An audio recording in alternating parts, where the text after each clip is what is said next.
Yo, buat teman-temanku semuanya, khususnya yang sudah ada di YouTube Solusi Hutang MB. Hari ini saya mau membacakan buat teman-teman semuanya, yang mana curhatan dari salah satu follower saya juga di TikTok ya, yang mana dia ini berusaha untuk menyelesaikan pinjol yang terjadi, malah gali lubang tutup lubang. Alhasil dia meminjam di belasan pinjol legal. Ya, nanti kita juga kupas soal letak dari COJK nomor 19 tahun 2023. Oke teman-teman semuanya, aku pengen bacain dulu cerita dia sesuai dengan ini sudah diizinkan oleh yang bersangkutan ya. Di sini dia bilang, aku cerita ya bang, awal aku kenal pinjol itu aku lagi butuh duit bang. Nggak banyak, 2 juta aja. Aku pinjam ke teman aku, teman dekat bang. Dia malah ngajari aku buka aplikasi Kredivo. Ada teman-teman yang sama? Mungkin Anda membutuhkan duit, habis itu kita curhat sama kawan. Kawan kita ini malah ngajarin kita ke pinjol gitu loh ya. Awalnya aku nggak mau bang. Aku takut, dia bilang nggak apa-apa, ini APK resmi. Akhirnya dia yang otak-atik HP ku bang. Dia ngisi Kredivo pakai dataku, dapat limit 4 juta. Dipakai dia yang 2,5 aku, yang 1,5 dia. Oh mah, berarti dia minta tolong sama kawannya. Kawannya juga nitip dalam hal itu ya. 4 juta, 2,5 si pemilik data, 1,5 kawan yang nunjukin. Dipakai dia 2,5 aku, 1,5 dia, bilangnya pinjam sebentar nanti dikembalikan utuh. Dia nggak mau bayar bunganya, dibebankan ke aku. Nah inilah temannya, rasaku teman-teman seperti ini layak juga untuk dijauhi teman-teman semuanya. Nggak perlu juga sebenarnya kan, ngapain kalau dia hanya merugikan kita ya kan. Akhirnya aku nyicil sendiri bang, dan itu lancar. Terus temanku pinjam lagi bang pakai aplikasi lain. Dari situ akhirnya kayak ketagihan bang, buka aplikasi ini buat bayar aplikasi itu. Awal-awal yang tenornya bulanan bang. Ada kami, EasyCash, Julo, Tunaiku, GoPay pinjam, dan Aku Laku. Oke lah ya. Tapi yang sangat disayangkan di sini, yang bersangkutan masih mencicil di Kredivo. Kok bisa ada kami cair, EasyCash cair, Julo cair, Tunaiku cair, Go pinjam cair, Aku Laku cair. Sementara OJK mengeluarkan aturan COJK nomor 19 tahun 2023, satu orang cuma boleh meminjam di 3 aplikasi. Ini sudah ada dia meminjam yang pertama. Harusnya yang bisa cair cuman ada kami dan EasyCash. Julo, Tunaiku, Go pinjam, Aku Laku harusnya kan nggak cair. Berarti COJK nomor 19 tahun 2023 tidak berlaku. Ya, paham ya teman-teman ya. COJK nomor 19 tahun 2023 tentang pengaturan ya, satu orang cuma boleh meminjam 3 aplikasi, tidak berlaku. Oke. Habis itu terus kan nggak bisa bayar buat yang bulan, gaji aku nggak cukup bang. Akhirnya buka APK yang 15 hari bang. Belum jatuh tempo kan udah diancam, diteror. Akhirnya ketakutan jadi jebol aplikasi lain. Dari situ gali lubang tutup lubang. Nah, di sini kan dia sampaikan ini, diteror akhirnya ketakutan jadi jebol aplikasi lain. Dari situ terjadi gali lubang tutup lubang. Berarti kan nggak salah yang saya sampaikan. Ketakutan yang kamu alami hari ini kesengsaraan jangka panjang. Semakin kamu takut, semakin besar peluang untuk terjadi gali lubang. Ya, maka dari itu saya menyampaikan teman-teman semuanya, kalau Anda sudah menyatakan tidak mampu bayar, tidak sanggup bayar, putus semua komunikasi yang terhubung supaya ketakutan tidak datang dalam pemikiran Anda. Supaya ketakutan itu tidak muncul lagi dalam diri Anda, supaya tidak mengarahkan Anda kepada gali lubang tutup lubang. Benar kan? Ketakutan itu adalah sumber masalah. Semakin orang ketakutan, semakin besar dia akan gali lubang tutup lubang. Semakin orang kecemasan, semakin besar dia meminjam dana di sana, di sini, dan di sana. Ya, dasarnya dari mana? Dorongan dari ketakutan tadi. Makanya pengendalian pikiran sangat penting untuk kamu bisa membatasi dirimu supaya tidak terjebak dengan gali lubang tutup lubang yang menyengsarakan dirimu sendiri. Kita lanjut teman-teman semuanya. Kalau langsung dilunaskan, limitnya cepat naik. Terus banyak teman-teman pinjam pakai APK punya aku. Nah ini kesalahan juga. Banyak juga teman-teman ini terkadang yang bodoh ya kan. Ya, niat membantu orang itu adalah perbuatan yang sangat mulia. Tapi kalau kita membantu orang dengan cara menghutangi dia, memakai data kita, ini membuka jalan pemutusan tali silaturahmi. Ini membuka jalan untuk pertengkaran. Ya, ini manusia loh. Ya, dia jahat itu bukan karena niat dia, tapi karena ada kesempatan. Ending akhirnya adalah pertengkaran, putus tali silaturahmi. Makanya boleh kamu membantu orang sesuaikan dengan kemampuanmu. Kalau kamu tidak mampu, jangan sesekali membantu orang lain. Ya. Apalagi nih. Terus banyak temanku yang pinjam pakai APK punyaku. Mereka bayarnya telat-telat bang. Akhirnya aku jebol aplikasi buat perpanjangan tenor. Akhirnya aku gadai BPKB mobil dan motor 2 buat bayar pinjol bang. Emas juga udah aku gadai. Ternyata pinjol nggak bisa lunas. Terus utang leasing juga ada. Emas digadaikan belum bisa diambil. Melarat kau jadinya kan. Sengsara kau kan. Yang mulanya iseng-iseng. Kalau memang sejak awal kau punya emas, harusnya kau nggak pinjam kredipo yang di awal. Kau butuh uang 4 jutanya cuman. Kau jual aja emas kau udah selesai. Ya kan? Nggak perlu mainnya ke hutang. Gara-gara ingin coba-coba, ini riba loh kawan-kawan. Ya, akhirnya riba menyengsarakanmu. Akhirnya riba menarik semua uang tenangmu ke dalam kehancuran. Jangan sesekali bermain dengan riba, hati-hati. Kalau kamu punya emas, emas itu adalah tabungan. Tabungan digunakan untuk saat darurat. Bukan saat darurat kau mencari hutang, tidak. Ya.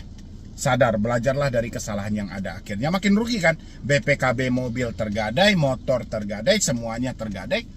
Hutang tidak selesai. Kalau semua tergadai hutang selesai enak juga. Ini enggak. Ya, jadi double hutang dia. Di bank ada, di leasing ada, di pinjol pun banyak. Ya, hati-hati dengan ketakutanmu. Hati-hati kamu dimanfaatin oleh orang sekitarmu. Kan sudah saya bilangin tadi. Kejahatan bukan karena niat, tapi karena kesempatan. Berkesempatan dia melihat peluang itu ada samamu, kejahatan pun muncul. Ya. Aku cari bantu-bantuan di live TikTok yang joki-joki itu bang. Hampir ketipu aku. Tapi alhamdulillah aku masih bisa sadar bang.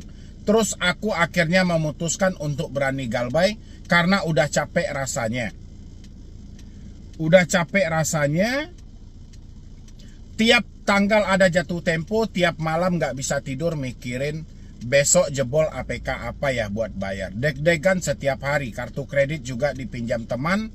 Saya orangnya ndak enakan bang, banyak teman yang pinjam duit ke saya, kalau saya ndak ada mereka maksa buat pinjam APK ini. Ini yang tidak dibolehkan teman-teman semuanya ya. Anda membantu teman Anda 1 kali, itu hal wajar. 2 kali teman Anda akan ketagihan. 3 kali teman Anda akan kebiasaan. 4 kali teman Anda pasti akan menekan Anda bahwa Anda harus membantu dia. Makanya membantu orang itu cukup 1 kali. Yang kedua kali bukan kita super tegaan, tidak. Tapi kita harus berani mengatakan tidak untuk menyelamatkan silaturahmi. Kalau memang dia benar-benar temanmu, dia tidak akan marah ketika kamu menyatakan tidak. Ini demi jangka panjang. Tapi karena dia mempunyai kepentingan lain, makanya dia marah. Berarti dia bukan temanmu. Ya. Jadi jangan menjadi orang yang serba nggak enakan. Kita harus berani mengatakan tidak. Jangan membantu orang berulang-ulang kali daripada kamu dijadikan beban nantinya. Ya. Kalau kamu membantu orang terlalu sering, akhirnya orang yang kamu bantu akan menjadikan kewajiban bahwa kamu harus membantu dia. Kalau kamu tidak bantu dia, dia akan marah itu. Karena kebiasaan tadi. Makanya harus menjadi orang yang super tega di tengah situasi yang tepat. Oke? Habis itu awal-awalnya galbay deg-degan bang, takut nggak bisa tidur. Nangis-nangis ke suami, ditanya uangnya buat apa, aku nggak bisa jawab bang, karena aku juga nggak tahu uangnya kemana. Dari utang 4 juta jadi ratusan juta dan nggak ada rupanya. Ya jelas lah, uangnya hanya untuk gali lubang tutup lubang. Sisanya yang menikmati uang teman-temanmu. Kamu hanya sibuk membayar hutangmu dengan bunga-bunganya. Oke, kita lanjutkan. Dalam waktu 9 bulan itu bang, sudah habis-habisan aku bang, karena sempat mau gadai sertifikat rumah. Untung nggak jadi. Aku lihat PT abang di TikTok, jadi berani galbay bang. Ternyata aku ndak sendiri. Galbay bang, ternyata aku ndak sendiri. Tiap hari aku diteror, diancam.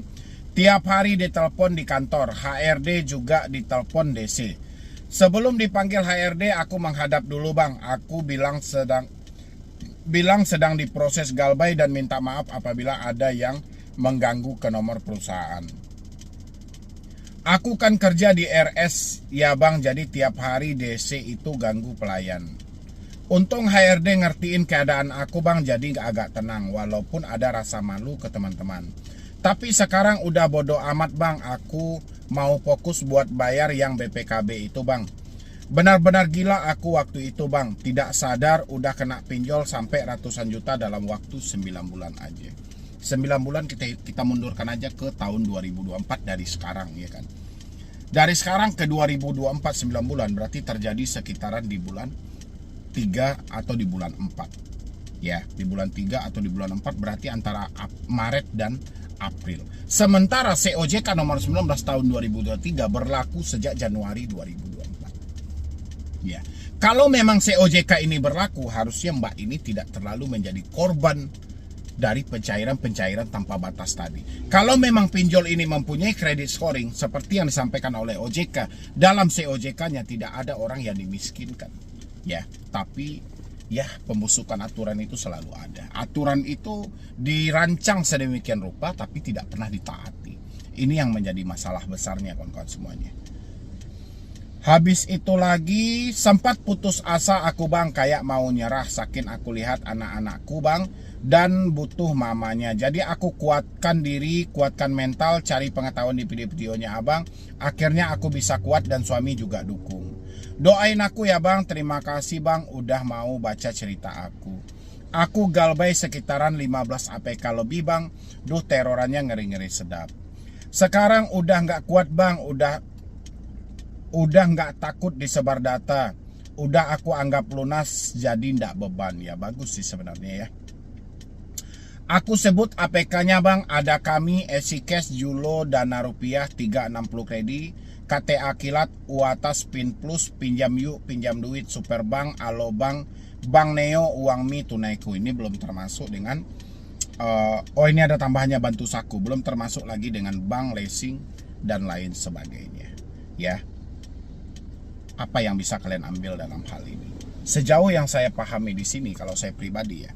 Pertama, ketakutan, berawal dari ketakutan tadi.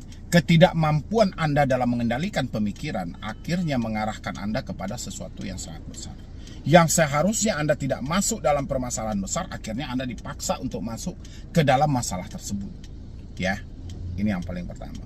Yang kedua adalah buat teman-teman semuanya, seperti yang saya sampaikan selalu. Ketika Anda menyatakan sudah tidak mampu bayar, Anda terjebak 1 atau 2 aplikasi, tolong tahan sampai di sana dan putus komunikasinya. Karena komunikasi tadi adalah dorongan yang akan menyumbang ketakutan yang sangat besar dalam pemikiran. Ingat, seperti cerita tadi, kalau sudah Anda ketakutan, siap-siap dalam hal itu teman-teman. Kehancuran menantimu. Ya, kamu akan diantarkan kepada hutang yang lebih dalam. Hati-hati. Dan satu hal lagi, gali lubang tutup lubang bukan solusi yang tepat, melainkan itu adalah yang akan menghancurkanmu untuk jangka panjang. Paham itu teman-teman semuanya ya. Galbay adalah pilihan yang terbaik daripada gali lubang tutup lubang. Jadi sekian dulu dari saya, Medi Brownie. Wassalam.